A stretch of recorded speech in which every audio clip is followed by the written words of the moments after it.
the tour? Yes.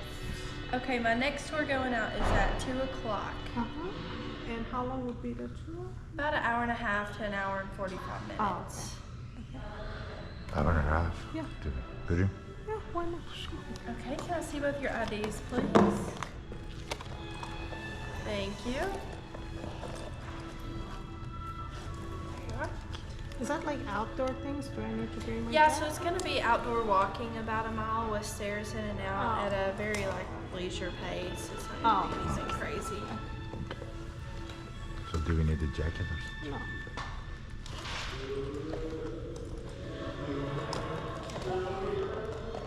Then we do offer like a Jack hot chocolate or a Jack cider for an additional $10. Would you like to add those to your tour?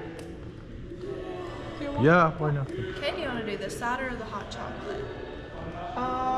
One cider, one hot chocolate. Yeah, we can't try both.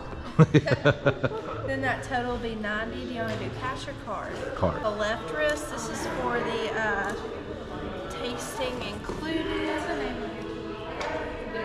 And wait, hold on, something's going on here.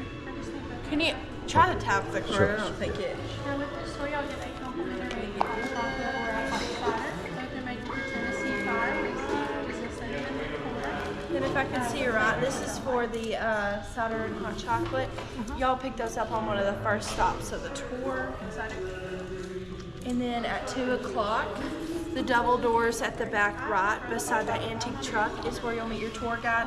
There are no restrooms anywhere on our tour path. Those will be straight back to the left through the hallway. Then it is the outside walking with the stairs. And do you want a copy of that receipt? Yes. Yes. Okay. You'll take them up at one of your first stops. You got a couple things you're gonna do before that. And then at 2 Here y'all are, and I hope you have a great time. Thank you very much.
inside this room for me.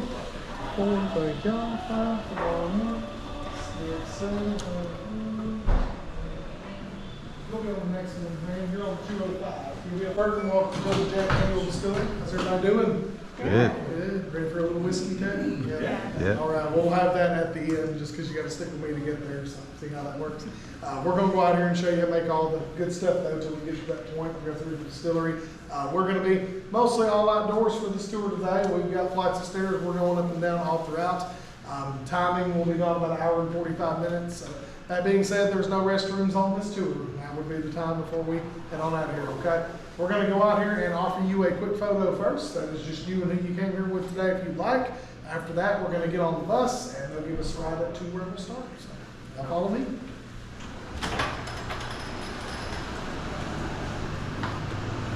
So, good, sorry. Good.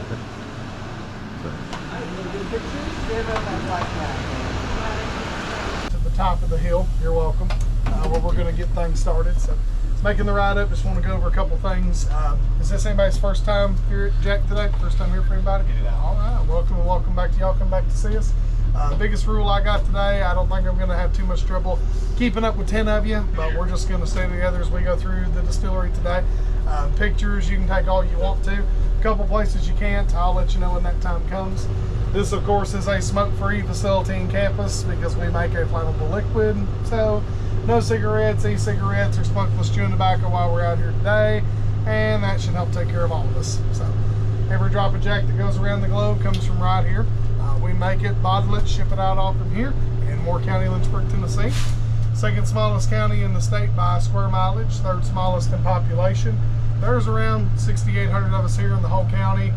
One red light 2 blocks away from us, and this is still a dry county from the days of Prohibition. So yes, it is crazy, it is ironic, and it's true. As far as how all that works, tours began for the distillery back in 1964. Whiskey sales, we've always sold a little bit here, but we didn't have a bottle shop up until 95. So if you were to have come here prior to that year, selling you whiskey back then was much more heavily regulated. Samplings were not a thing at all at that time. The state of Tennessee changed all that. In the early 90s, they signed and passed a new legislation law. The law basically says you make a product in Tennessee, you can sell it on premises as long as it's made there and as long as it involves agriculture.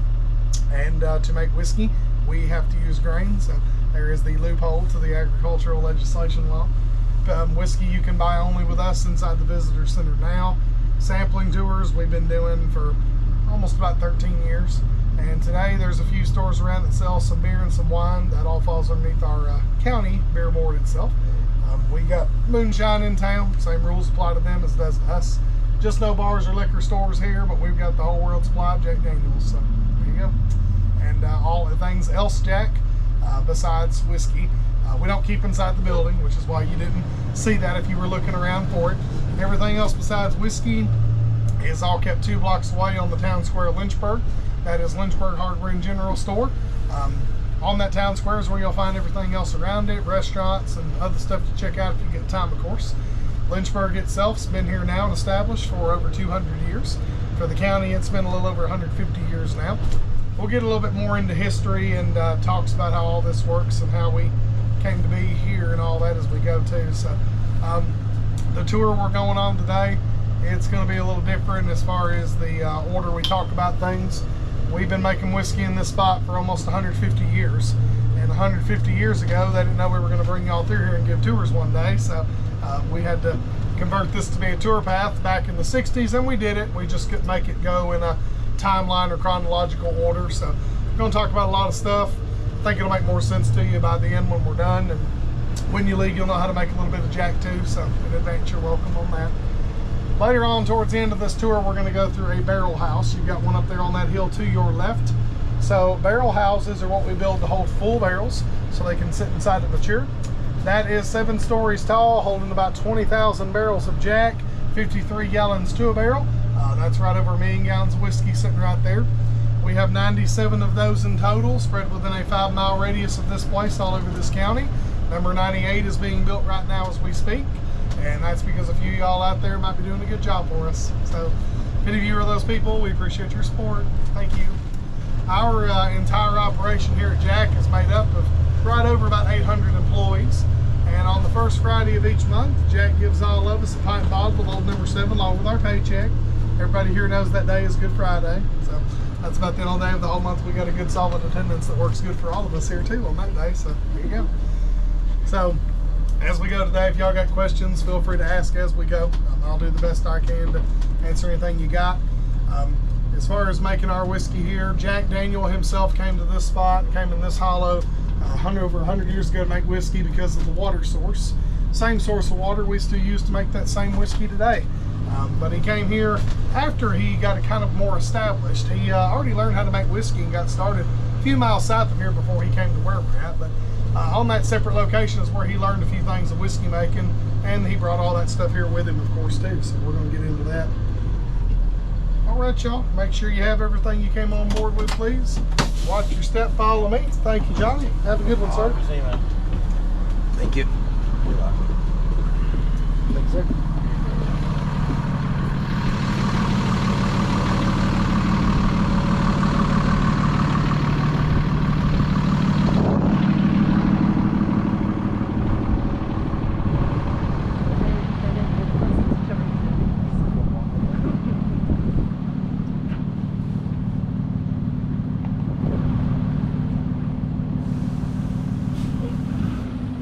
All right, y'all, follow this way.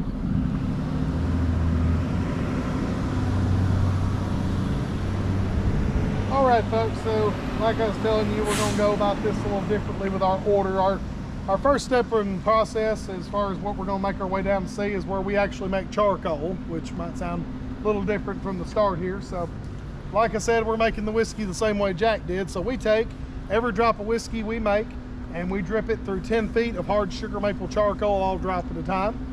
Most people today know this process best as charcoal mellowing. When Jack was using it, it was known a lot better to the public as the Lincoln County process. That was mainly due to its origin. Lincoln County now resides just right next door to us. Lynchburg used to be a part of that for about 50 years, up until Moore County was ever established. So when Jack was around here making his whiskey, he was not the only one around here doing that. So late 1800s is the time period of what we're kind of starting out here. And at that time, just about everybody was or had made a little whiskey on the side at that point. And in this area, the charcoal was used by about 15 distilleries that were around here making whiskey like Jack was. Now today, this process gets used a lot more often by more distilleries spread throughout Tennessee and even outside the state some. But beyond the charcoal, making the whiskey with or without it, very common all in all in those days. Years later, Prohibition came into effect, and we all know how well that worked out, and then that's when the term moonshine was then born. So there you go. We use sugar maple wood, which is what you're going to see stacked up all down here. This wood is all grown and cut from within a 90-mile radius of where this place is. We've got 2 tree farms we contract with. They grow and cut it and bring it here cut stacked in that form called a rick. So we'll go down here and have a closer look. If you got one of those hot chocolates or ciders, we'll get that for you too.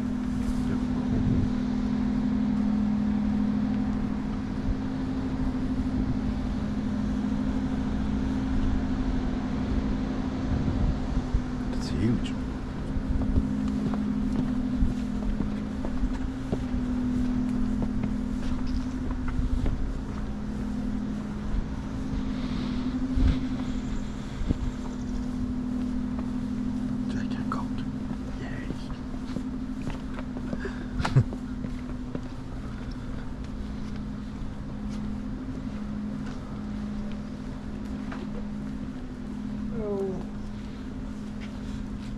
All right, y'all, if you got highlighted wristbands on for those hot chocolates or ciders, you can step up here and see Brandy. She's going to take care of you for that. If you're going to remain dry, if you're trying to get one off here and join each me. side. So there's the chocolate, and there's the cider. Thank you. You're welcome. With the yellow one? You get hot chocolate. Cheers. Towards kind of the end of it as well.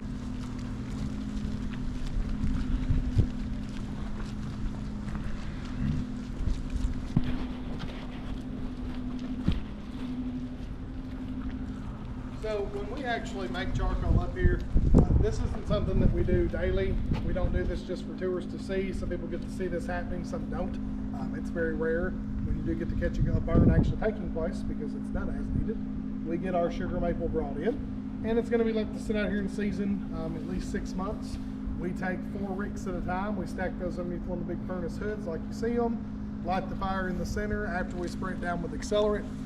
For that, we use 140 proof clear whiskey that we pull straight off of our still. We tuck it in a little can over there called Whiskey for Destruction, which gets that fire going pretty good, as you might imagine.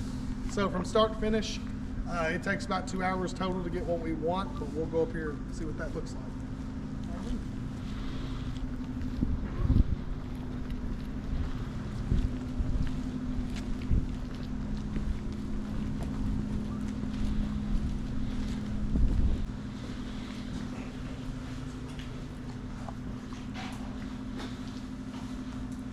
All right, y'all, so when they light the fire, peak of it reaches about 2,000 degrees Fahrenheit when it burns. It's going to burn for about 1.5 hours, and then it takes about a half hour's worth of water to put it all out to get correct charcoal. So too much too soon, you get spots in there of wet unburnt wood. We can't use that. Not enough water, and then it's just ash, not charcoal.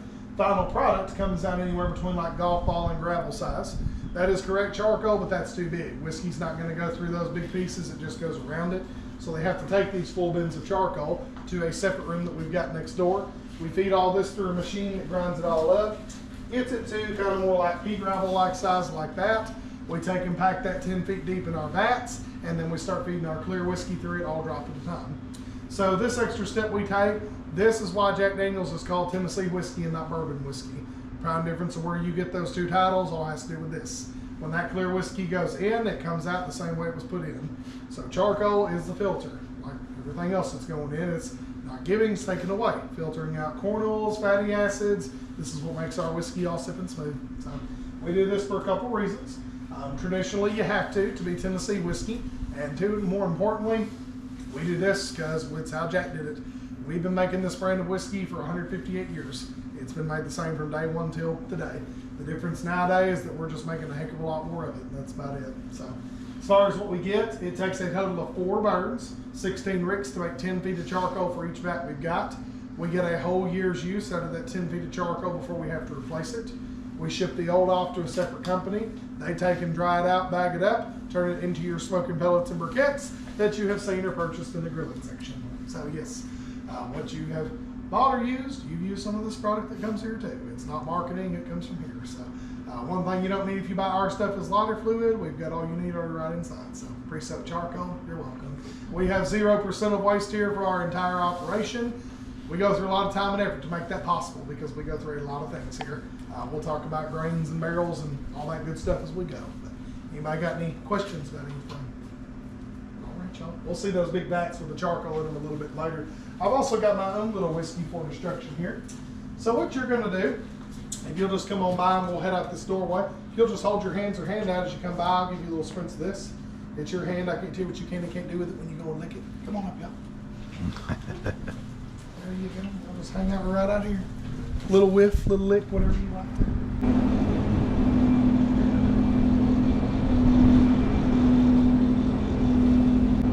Send it to stills and we've distilled the whiskey out. Afterwards, it's basically just cornmeal at that point, so that is what we use it for. Old mash is going right next door to what we call Slop Hill. That's where all the farmers come to buy it for a cheap price to feed the cattle and hogs. Next to Jack, beef cattle is the biggest thing around here. It's because of all this mash that we've got to get rid of.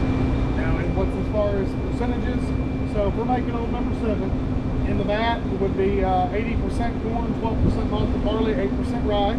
That's our base grain bill. Like several other products we produce for you. Rye whiskey is 70% rye, 18% corn, and 12% malted barley. And those are the 2 grain bills we're using daily to make everything right now. As far as the steps in order, step 1 being fermentation, big vats. Back to the stills is step 2, and then that clear whiskey you saw would head over to charcoal mellowing, which would be step 3.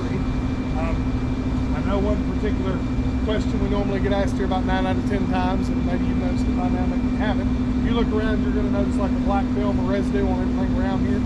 It's going to be on trees, bushes, road signs, railing sidings, everything about a 2-mile radius of where this place is.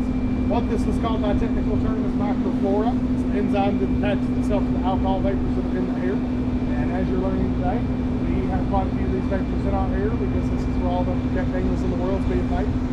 not toxic, harmful, or allergenic. Anywhere you go where they're mass producing alcohol, you're going to see that. Ethanol plants, big bakeries, excessive use of yeast and corn are possible too. And it used to be the way that revenuers found moonshiners back during Prohibition days. That was all dependent upon how long they stayed in one spot, and of course how much whiskey they made. We're making it here on just a tad bit larger scale in a small pot still in the woods. Small pot stills, it just depends on your production. It could take months, it could take years. It's not important how I know that, just sharing information. Follow me. We're gonna go in here and check out the charcoal batch. Just no pictures inside, please.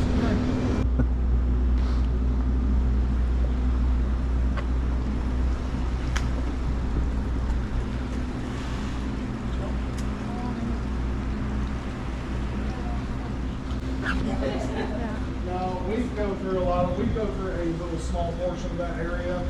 We pass by a lot of them in a lot of different places where they're at and we're not. But y'all just find a seat anywhere you'd like. Pictures are fine. Oh, wow. Let's go first. Oh, that's so cool. So this short video is going to show you how all these barrels are made and put together. All of our barrels are made out of new American white oak. That white oak is all grown and cut within a 600-mile radius of where this place is. We make these barrels ourselves. We are the only United States major whiskey distillery that still makes our own barrels. Two cooperages do this off-site. One cooperage is in Trinity, Alabama. Another is in Louisville, Kentucky. This will show you how that's done, and then we'll talk about that whiskey inside.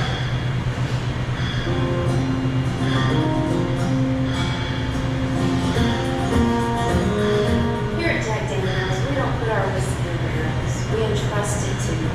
You see, a good barrel is more than a container for the whiskey. It's an ingredient.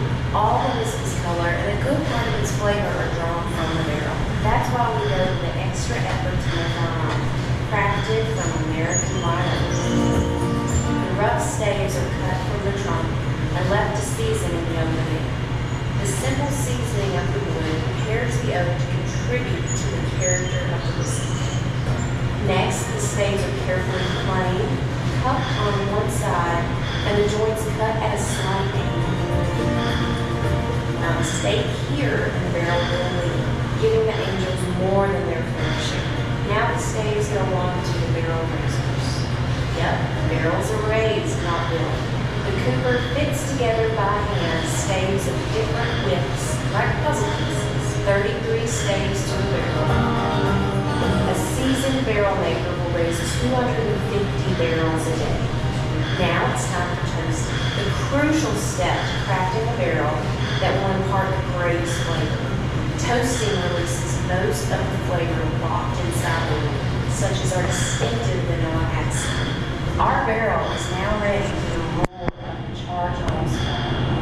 As it passes, Main locker, summertime, it's 120 degrees plus inside this place. What that does to wood containers, of course. So even in the summer and all the winter, of course, when we're expanding the track, whiskey's going in and out. All of our whiskey is going to sit in these barrels to mature in no less than 4 years. So for no less than 4 years of doing that is where you get all your color and get your flavor. The whiskey leaves behind this dark line. We call it a soak line. Physically shows you how deep that whiskey so it gets white coming out of this barrel while it's sitting in the mature zone. That dark line is left on the whiskey somewhere on the side when that barrel's been used to just show you how deep it goes in. It's like that color and flavor. Everything is in here in no less than 4 years. And we're going to take out about 200 different barrels of our choosing from all different floors, different housings, and mingle all that whiskey together. We have to do this to give you consistency because if we don't, it's not going to happen. 4 years in a barrel house, bottom to the top, it's not going to come out consistent by itself. As you all know, heat rises. Higher up you go, hotter it gets, wider it is open, deeper whiskey goes in. Deeper it goes in, more color and more flavor it goes out. We mingle those barrels together and we make it all consistent. So, that is done with a few products. It's not done with everything. If you are familiar with anything we call single barrel, our first single barrel product debuted back in 1997. That one plus 3 more are what we make daily. We've got 4 in the family of that now we make every day. They all only come from the top floors. Hence where the term top shelf whiskey comes from. Whiskey stored at the top because that's where it gets the most from this. That's where all the heat is. This didn't come from the top because if it did, that line would be all the way out there to the outer edge or very close. And that is a major difference because that's a guaranteed, more color, more flavor. If we go up to that top floor and select that barrel to be single barrel, we take it and bottle it up as a single barrel, one barrel at a time. That means every time you buy a bottle of anything of ours that is single barrel, if it comes from a different one of these each time you taste it, very well could, it's going to taste different every time. This is what gives the whiskey its own unique characteristics and flavor. No two of these are alike. Therefore, what's inside of them almost suit. We use that barrel one time. After that, majority of these are on their way to Scotland and Ireland. Most of your Scotch established whiskeys. Canadian rye whiskey makers use them. Every wine and beer brewery you know off the top of your head either has used or is using Jack barrels.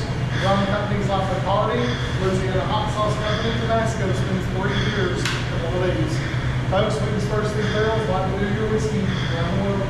Ones we don't ship around the globe or what you've seen sitting around here today. We do not make barrels just for display. Why? Because they're too expensive for that. We use them to put whiskey in. And then they get to be displays. Manufacturers, rocking chairs, trash cans, flower pots, bar stools, bar tops, birdhouses. I'll let you take a guess what my house is decorated in. If you like the same for yours, you can get that while you're here today too.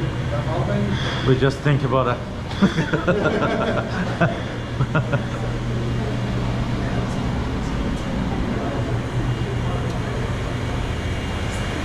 All right, y'all.